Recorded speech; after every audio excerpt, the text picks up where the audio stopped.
चलती हैं, रोको रोको रोको, रथ रोको। दौड़ के आती हैं और भगवान दाऊ भैया के सहित रथ से वापस कूद जाते हैं। मैया को जाके प्रणाम करते हैं और सीने से लगाते हैं, मैया क्या हुआ क्या हुआ। मैया ने कहा, हमें पता चल गया कृष्ण तुम हमारे बालक नहीं हो। रो रही है मैया, तो देवकी के पुत्र हो, हमने सुना, हमने तुम्हें बहुत कष्ट दिया कृष्ण, हमने तुम्हारे लिए कुछ किया नहीं, मुझे क्षमा कर देना कृष्ण। मैंने तुझे छड़ी से मारा, तुम्हारे कान पकड़े, तुम्हें मैंने उखल से बांध दिया, इसीलिए क्या हमें छोड़ के जा रही हो। मैया रो रही है, हमने तुम्हारे लिए कुछ प्रेम ही नहीं किया, हम तो बहुत ही निकृष्ट हैं, हमने तुम्हें क्या सेवा, ना कुछ खिलाया है ना कुछ पिलाया है, तुम्हें डांट फटकार लगाई है, अरे कनुआ छड़ी लेके दौड़ाया है और उखल से बांध दिया, इतना कष्ट दुख तुम्हें दिया है कृष्ण, मुझे क्षमा कर दो। कृष्ण ने यशोदा मैया को समझाया है और कृष्ण कहते हैं, माँ आपने जो किया है वह किसी ने मेरे लिए इतना प्रेम किया नहीं। आप ऐसा अपने मन में न रखो कि आपने मेरे लिए कुछ नहीं किया, आपने जितना प्रेम दिया है माँ उतना तो किसी ने नहीं दिया मुझे। मैं कुछ दिन पश्चात वापस आऊंगा। यशोदा माँ को समझाकर भगवान रथ में सवार होकर अक्रूर जी रथ हाँक देते हैं और गोपियां एक टक रथ के ध्वजा को देख रही हैं और रथ से उड़ते हुए धूल को दूर तक देखते हुए हैं। जब तक धूल दिख रहा है, जब तक रथ का ध्वजा भगवान आगे बढ़ गए मथुरा की ओर। जब धूल और ध्वजा नहीं दिखे तब गोपियों ने कहा, हे कृष्ण तुम्हारे लीला में हम बाधा नहीं बनेंगे, हमें छोड़ के ही तुम्हें लीला करनी है तो हम आज से मथुरा नहीं जाएंगे। और जब से वृंदावन छोड़कर भगवान मथुरा गए तब से ब्रज की कोई भी गोपी मथुरा नहीं गई। उस दिन से हम नहीं जाएंगे। कृष्ण सामने आ गए, उनके लीला में हम बाधा नहीं पड़ेंगे। इतनी त्याग है, प्रेम पाना नहीं चाहता, प्रेम त्याग करना चाहता है, त्यागी ही प्रेमी हो सकता है। पाने का नाम नहीं है प्रेम। ऐसे ब्रज के गोपियों का इतना उत्तम भाव, मेरे कृष्ण के लिए हम सब कुछ कर सकते हैं, अपना जीवन न्यौछावर कर देंगे, हम मथुरा भी नहीं जाएंगे आज के बाद। और उस दिन से किसी गोपी ने, किसी ब्रजवासी ने मथुरा जाना बंद कर दिया। बोले भागवत भगवान की। रास्ते में अक्रूर जी स्नान करते हैं जलाशय में। भगवान ने अपनी लीला दिखाई, क्योंकि अक्रूर जी को चिंता थी ये छोटे छोटे बालक और दुष्ट पापी कंस क्या करेगा इसके साथ। भगवान ने अपनी लीला दर्शन कराई है। जलाशय में स्नान किए, अक्रूर जी ने भगवान का दर्शन किए। कृष्ण के रूप में अक्रूर जी समझ गए यह तो परमात्मा है, कंस इसका कुछ बिगाड़ नहीं पाएगा। प्रसन्न हो गए अक्रूर जी। रथ में सवार हो मथुरा प्रवेश किए। नंद बाबा पहले पहुंच चुके हैं, सारे ब्रजवासी सखा पहले पहुंच गए, भगवान भी पहुंच गए दाऊ भैया के साथ। और कल मेला देखने जाएंगे, पर बाबा हम अभी मथुरा घूम के आ जाते हैं। बाबा ने कहा, नहीं कन्हैया तुम्हें हम नहीं जाने देंगे, तुम बहुत उत्पाती हो, तुम्हारे साथ हमेशा उल्टा सीधा कुछ होते रहता है। भैया यह वृंदावन ब्रज नहीं है, ये मथुरा नगरी है, शहर है, ये गांव नहीं है, हम नहीं भेजेंगे। भगवान ने जिद की। नंद बाबा ने कहा, दाऊ बलराम को कहा, आप बड़े हैं, आप समझदार हैं, इनको लेके जाओ और नगर घुमा के दिखा के ले आओ। सारे सखा नगर देखने जाते हैं। बच्चों ने कहा, एक कन्हैया लाला तुम्हारा तो अचानक भयानक काम होता है, पहले से बताए रहते मथुरा जाना है 2-4 दिन पहले तो कपड़े वपड़े धो धुआ के रखे रहते, बढ़िया प्रेस व्रेस करके। रात में अचानक खबर आई कि सुबह से जाना है मथुरा, हमारे पास ढंग के कपड़े नहीं, जो कपड़े थे आ गए। और देखो भैया इतना चकाचक शहर है, यहाँ तो बड़े बड़े लोग हैं, एक से एक सब कपड़े पहन के घूम रहे हैं। हम ब्रजवासी देखो कैसे कपड़े भी नहीं ठीक से। भगवान ने कहा, कपड़े की व्यवस्था करता हूँ, धोबी घाट के पास चलो। सबको लेके भगवान जाते हैं। कंस का जो धोबी था वह मिल गया। भगवान ने कहा, मामा पलट के देखते हैं, मेरे को मामा कौन कह रहा है? मैं कैसे मामा तुम्हारा? भगवान ने कहा कंस हमारे मामा है तो आप भी हमारे मामा हैं। आप हमें कपड़े दे दीजिए पहनने के लिए, सारे सखाओं के लिए। उन्होंने कहा गांव के गंवारिये, जानते हो किसका कपड़ा है ये? मैं किसका धोबी हूँ? राजा कंस का धोबी हूँ, राजा कंस के कपड़े हैं। तुम्हारी हिम्मत हो गई, इसके वस्त्र मांगते हो कंस के?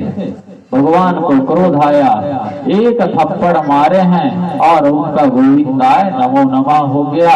सारे धोबी घाट में धोबियों ने देखा उस धोबी को मरते हुए, सब कपड़ा वपड़ा वहीं छोड़ के अपने अपने घर भग गए। भगो यहाँ से, ये पूतना को मारने वाला, दैत्यों को मारने वाला कन्हैया आ गया। भगवान ने कहा जाओ छांट लो। सब कपड़े छोड़ के भग गए थे धोबी लोग धोबी घाट में। जाओ जिसको जैसा जैसा वस्त्र चाहिए सब ने छांट लिए, पर वह सब किसी के बड़े थे, किसी के हाथ ही ना दिखाई दिए, किसी के कुर्ता में पूरा वो लहंगा बन गया था। आगे दिखाते हैं भैया वस्त्र तो मिल गए पर सब अनफिट हैं, ये तो मांग जांच के पहनने वाले टाइप के कपड़े हो गए हैं। भगवान ने कहा चलो दर्जी के पास चलते हैं। दर्जी एक भक्त था भगवान के, गए। दर्जी ने कहा भैया सबके वस्त्र जैसे जैसे नाप के हैं बढ़िया सिल दो। दर्जी ने सारे कपड़े वस्त्र सिल के दे दिए। फिर कहा कन्हैया लाला अब ना माला वाला पहना दो कन्हैया, तो हम ब्रजवासी बिना माला के आनंद नहीं आता, वस्त्र तो हमारे बढ़िया सिलवा दिए आपने। भगवान ने कहा चलो एक माली हमारा भक्त है जो चिंतन करता है। मथुरा में बहुत सारे भक्त हैं भगवान के, कंस के नाम से कुछ कहते नहीं लेकिन भगवान का चिंतन करते थे, उनके लीला सुनते थे। वृंदावन में इस असुर को मार दिए, अघासुर, बकासुर, अरिष्टासुर, कितने दैत्य मारने, पूतना का उद्धार कर दिया, गोवर्धन गिरधारी बन गए। सारे लीलाओं को सुनते थे मथुरा में। से भक्त माली के यहाँ गए, माली ने अपना जीवन धन्य समझा, भगवान मेरे घर आए। सबके लिए माला बनाई सारे ब्रजवासियों को, और अपने हाथ से माला बनाकर भगवान को अपने हाथ से माला पहनाते हैं। भगवान ने उनका उद्धार किया, कहा तेरी गति सुगति होगी, और उन्होंने भगवान से निवेदन किया मुझे भक्ति दीजिए। भगवान ने तथास्तु कहा। आगे गए, बोले अब वहां से निकलते हैं लाला, एक बात की कमी है लाला, बस चंदन और व्यवस्था करवा दो, बढ़िया माथा में चंदन थपथपा के लगाए तभी ब्रजवासियों को मजा आता है। लाला वस्त्र हो गए, सिलवा भी दिए, माला वाला भी चकाचक व्यवस्था हो गया। लाला अब तो आप चंदन का व्यवस्था कर दीजिए। जा रहे थे उधर से कुब्जा आ रही थी, इतनी कुरूप असुंदरी थी, जरा थी, बहुत कुरूप थी, कोई देखना नहीं चाहता था कुब्जा को। 3 जगह से टेढ़ी थी बेचारी, और कंस के लिए चंदन घिसती थी। चंदन कंस उसी का घिसा हुआ चंदन कंस राजा लगाता था, पसंद करता था कंस, पर वह कुरूपा थी, बहुत कुरूप थी, काली थी। भगवान समझ गए और जाकर कहते हैं ऐ सुंदरी। कुब्जा के कानों में ऐ सुंदरी शब्द पड़ा और उनके हृदय में प्रेम जागृत हो गया, क्योंकि परमात्मा जिस जीव को आवाज लगाते हैं उनके हृदय में भक्ति अपने आप जग जाती है। उनके हृदय में प्रेम जग गया। किसने कहा मुझे सुंदरी? आज तक जीवन में मैं यह शब्द कभी सुनी नहीं, किसी ने मुझे आज तक सुंदरी नहीं कहा, क्योंकि मैं इतनी कुरूप हूँ, बच्चा भी देख ले तो डर जाए, इतनी कुरूप मैं। भगवान ने कहा सुंदरी क्या हमें चंदन दोगी?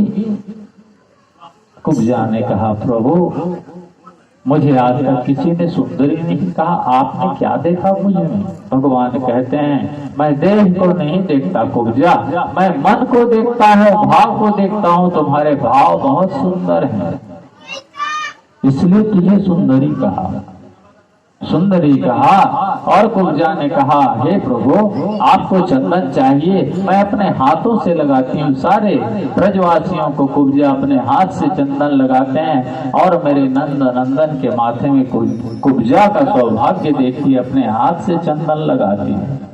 भगवान ने कहा इस कुब्जा का उद्धार भी कर देता हूँ, एक चरण से कुब्जा के एक पैर से एक पैर दबाते हैं भगवान और एक हाथ कुब्जा के ठोड़ी में लगाते हैं और एक हाथ कमर में लगाकर एक झटका मारते हैं, वह दिव्य सुंदरी में परिवर्तित हो जाता है। इसलिए बोलिए भागवत भगवान की, बाल कृष्ण भगवान की। उसे सुंदरी बना देते हैं भगवान की, जिसके ऊपर कृपा, वह कुरूप से कुरूप स्त्री भी सुंदरी बन जाती है।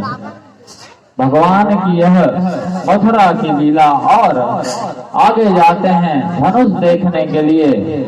धनुष यज्ञशाला में रखा हुआ है, दाऊ भैया के साथ भगवान जाते हैं और कहा ब्रजवासियों ने, लाला दिखा अपना पूतना वाला हाथ, जरा उठा के देख धनुष को। वह शिव जी का दिया हुआ धनुष था। शिव जी ने कहा था, यह धनुष जो तोड़ेगा कंस, वह तुम्हें छोड़ेगा नहीं, याद रखना। जो तोड़ दिया वह तुमको नहीं छोड़ेगा, वही तुम्हारा काल है। भगवान ने कहा, ब्रजवासियों उठा उठा लाला, तो कोशिश कर, बाकी हम सब बना लेंगे। ब्रजवासी भगवान नहीं मानते कृष्ण को, वो अपने सखा मानते हैं, मित्र मानते हैं। बोले लाला चल लगा, इतना गाय का दूध पिया है, माखन मिश्री खाया, दिखा ताकत इसमें। भगवान ने पलक झपकते धनुष को उठाया और तोड़ दिया। सैनिकों में हाहाकार बन गया। दौड़ के कंस के पास सैनिक जाते हैं, वह कृष्ण जो आया है राजा जी, उसने धनुष तोड़ दिया। आत्मा कांप गई कंस का, उनको पता चल गया ये मेरा काल है। आगे शिव जी ने बताया। वापस नंद बाबा के पास आते हैं सारे सखा और रात्रि में विश्राम करते हैं। नंद बाबा ने कहा, जल्दी जल्दी सो जाओ, सुबह उठकर जल्दी तैयार होकर फिर यज्ञशाला में जाना है कंस के यहाँ। सुबह सारे ब्रजवासी तैयार होते हैं और जाते हैं। भगवान ने कुवलिया पीड़ हाथी का उद्धार किया है और उस हाथी का उद्धार कर उसके दोनों दांत तोड़ देते हैं। जैसे गज के ऊपर सिंह सवार होता है, इस प्रकार भगवान ने उनके मस्तक पर प्रहार किया और कुवलिया पीड़ हाथी मारा गया। दोनों हाथी दंत जो उखाड़ दिए भगवान ने। दाऊ भैया ने कहा, कन्हैया एक मुझे दे दे। उछाल के देते हैं, पकड़ लिया हवा में दाऊ भैया ने। दोनों एक एक हस्ती दंत लेकर सभा में, जहाँ कंस बैठे हुए थे, चाणूर और मुष्टिक, भगवान प्रवेश करते हैं। वहाँ सभी बैठे हैं, राजा बैठे हैं, ऋषि मुनि बैठे हैं, युवतियाँ बैठी हैं।